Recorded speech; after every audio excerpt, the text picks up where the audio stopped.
महाराज जी, श्री जी की कृपा से मैं 7 साल से प्रतिदिन मंदिर जाता हूँ, प्रतिदिन नाम जप भी करता हूँ। पर मेरे जीवन में जब भी कोई प्रतिकूलता आती है या कोई कार्य सफल नहीं होता तो मेरे शरीर के रिश्तेदार मुझे कहते हैं, कहाँ गए तुम्हारे भगवान? प्रतिदिन मंदिर जाने का क्या फायदा हुआ? जब वो ऐसा कुछ भगवान के विषय में बोलते तो मुझे बहुत गुस्सा आता है। महाराज जी, मेरा मार्गदर्शन करें। देखो, अज्ञानी जन तो कुछ भी बोलते रहेंगे। अभी मंदिर जाना या कुछ भी सत्कर्म करना नई खेती है, पर माल तो पुराना ही खाना पड़ेगा। अभी जो पूर्व स्टॉक है गोदाम में वही चलेगा। फसल आगे वाली जब आएगी तो जो भी प्रश्न करें कि मंदिर जाते हो तो क्या हुआ, तो किसान पहले खेती तैयार करता है, फिर बीज बोता है, फिर सिंचाई करता है, महीनों सेवा करता है, खूब पैसे लगाकर उसे बल प्रदान करता है खेती को। फिर जाके जब राशि का समय आता है, जैसे निकल गया, अब 1 मन गेहूं बोने वाला 60 मन गेहूं उसी से काट रहा है। अब जब 1 मन गेहूं फेंक दिया और दूसरे दिन उसके पास रोटी के लिए नहीं, अब उसे कोई उपहास करे कि बेवकूफ है ये, फेंक के आया 1 मन, कम से कम पिसवाता तो 1 हफ्ते चलता, क्या करेगा वो 1 मन? तो चुप रहो, 4 महीना चुप रहो, इसके बाद वो 1 मन 60 मन तुम्हें जब देगा तब उसको बताना कि ये देखो 1 मन फेंका था, अब 60 मन आया है। तो अभी आपका मंदिर जाना, भगवत आराधना करना, ये नया कर्म है। ये जब फलीभूत होगा तब तक पता नहीं वो देखने वाले रहे कि ना रहे क्योंकि कोई भी खेती तत्काल नहीं होती ना। तो इसलिए बच्चा, ये सत्कार्य है। सत्कार्य कभी व्यर्थ नहीं होता। जब असत्कार्य नहीं बिना दंड दिए रहता तो सत्कार्य तुम्हें मंगल किए बिना कैसे रह सकता है। हाँ, ये जरूर है कि पूर्व जन्म के हमारे कुछ ऐसे कर्म हैं जो हमें भोगने ही पड़ेंगे। हाँ, तो इसमें कभी भगवान पे अश्रद्धा न करे।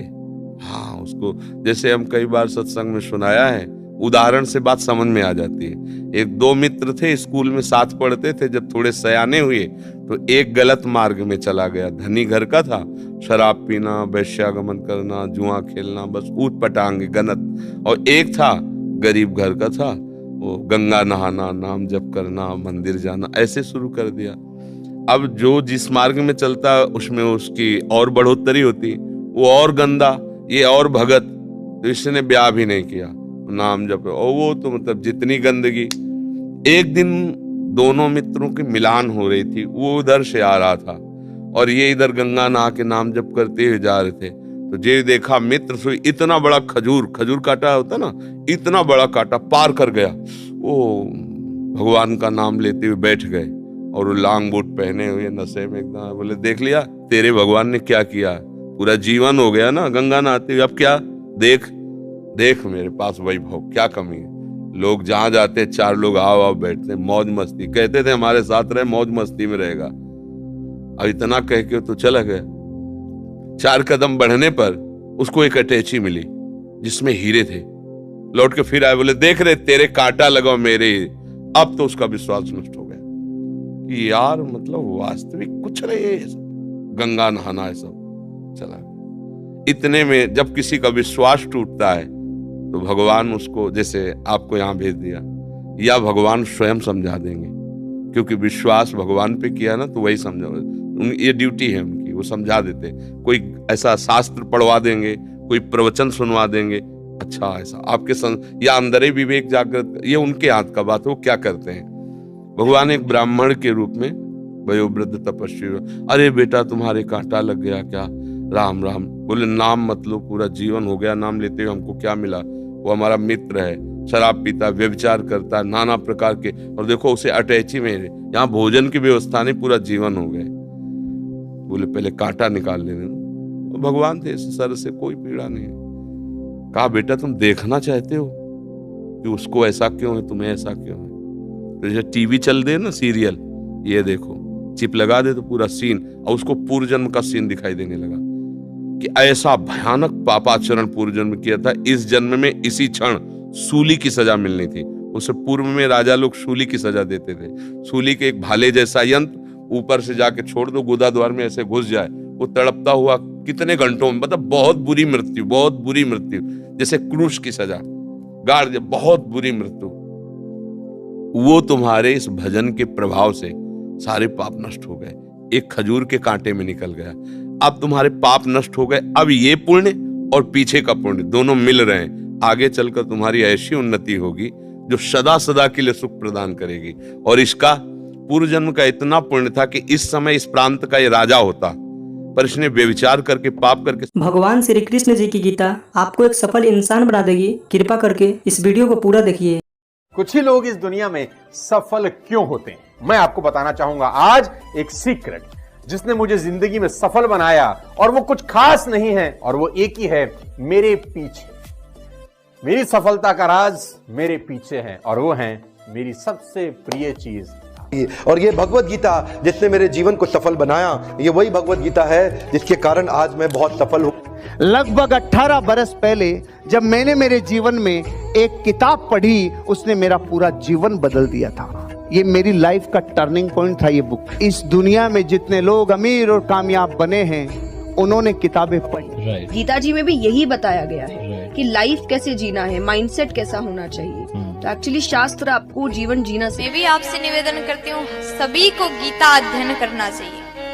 गीता में ऐसे ऐसी बातें बताया गया है, आप जीवन में कितने बड़े संकट में क्यों ना हो, आपके सामने कैसा अवस्था बन जाए, कैसा भी अवस्था आपके सामने बन जाए, कितने बड़े संकट में आप हो, अगर गीता अध्ययन करोगे आप हर प्रकार के संकट से बच करके बाहर निकलने का सूत्र गीता आपको बताती है। इसलिए गीता सभी को पढ़ना चाहिए।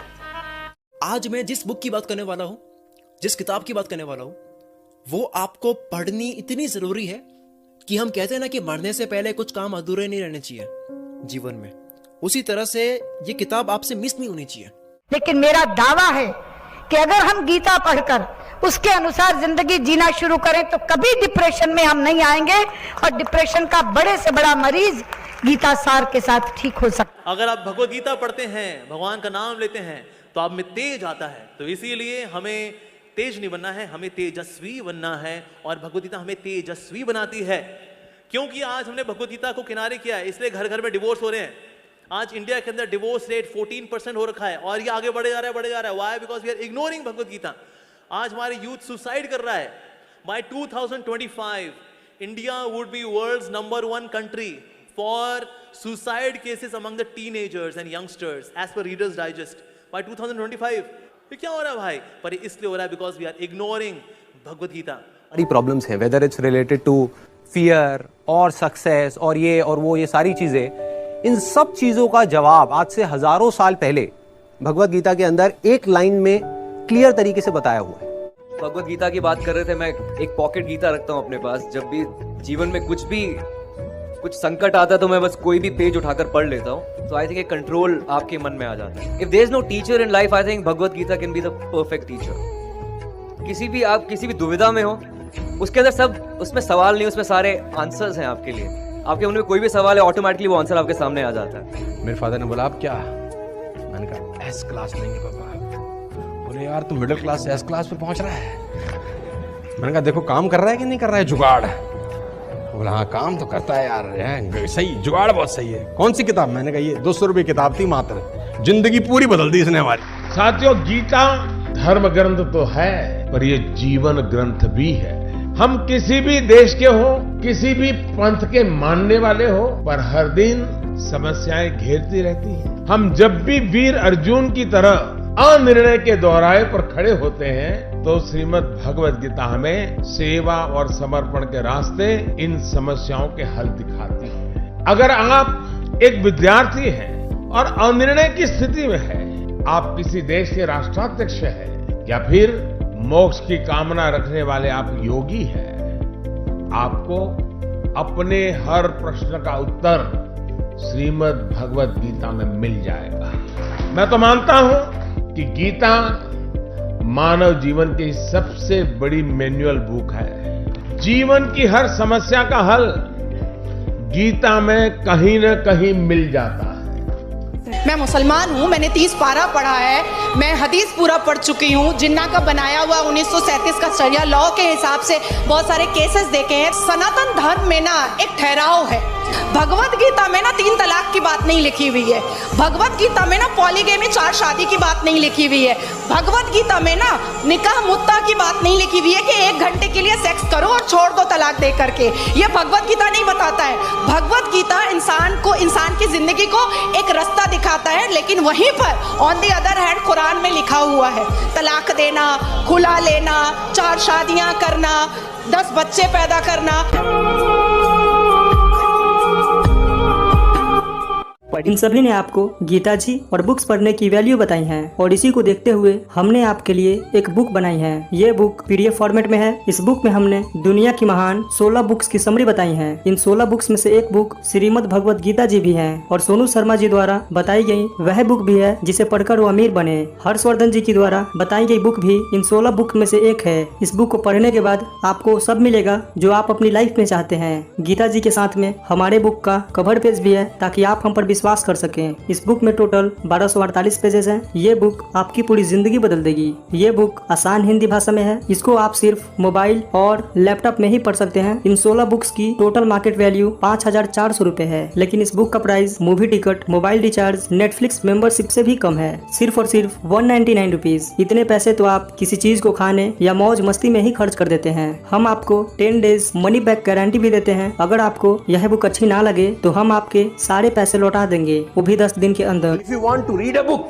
तुमको कोई लोन लेने का जरूरत नहीं है। मजे की बात तो ये है, अगर तुम एक सफल आदमी की जीवनी पढ़ना चाहते हो तो तुमको क्या लोन लेने का जरूरत है। मात्र 200-500 रुपए के अंदर एक सफल आदमी की किताब मिल जाती है।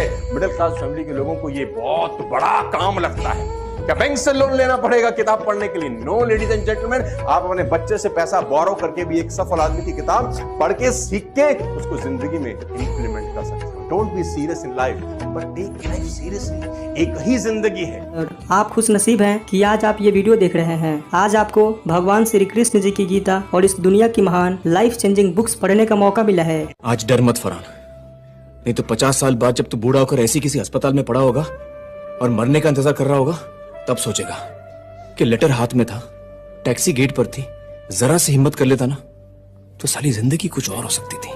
अगर आपको इस बुक को पढ़नी है तो हमें इस व्हाट्सएप नंबर पर मैसेज करें। धन्यवाद। श्री कृष्ण ने साफ कहा है कि बस कर्म तुम्हारा कल होगा और कर्म में अगर सच्चाई है तो कर्म कहाँ निष्फल होगा। हर एक संकट का हल होगा, वो आज नहीं तो कल होगा। लोहा जितना तपता है उतनी ही ताकत भरता है। सोने को जितनी आग लगे वो उतना प्रखर निखरता है। हीरे पर जितनी धार लगे वो उतना खूब चमकता है। मिट्टी का बर्तन पकता है तब धुन पर खूब खनकता है। सूरज जैसा बनना है तो सूरज जितना जलना होगा। नदियों सा आदर पाना है तो पर्वत छोड़ निकलना होगा। और हम आदम के बेटे हैं, क्यों सोचे राह सरल होगा। कुछ ज्यादा वक्त लगेगा पर संघर्ष जरूर सफल होगा। हर एक संकट का हल होगा, वो आज नहीं तो कल होगा। धन्यवाद। अगर आपको इस बुक को पढ़नी है तो हमें इस व्हाट्सएप नंबर पर मैसेज करें। धन्यवाद।